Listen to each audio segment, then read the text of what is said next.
ప్రభు నామమున అందరికీ శుభోదయం. ఈరోజు దేవుని వాగ్దానము ఏమనగా, యోహాను రాసిన మొదటి పత్రిక 4వ అధ్యాయము 8-9 వచనములు. దేవుడు ప్రేమ స్వరూపి, ప్రేమ లేనివాడు దేవుణ్ణి ఎరుగడు.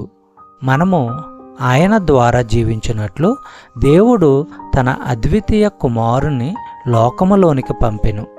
దీనివలన దేవుడు మన యందుంచిన ప్రేమ ప్రత్యక్షపరచబడెను.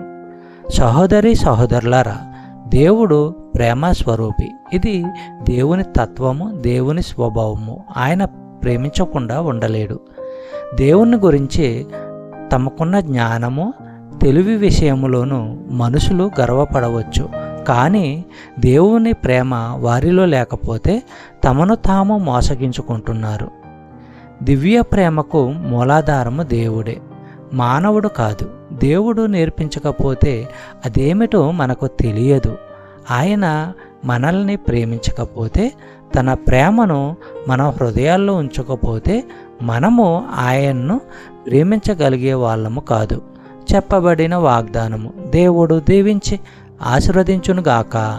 ఆమేన్.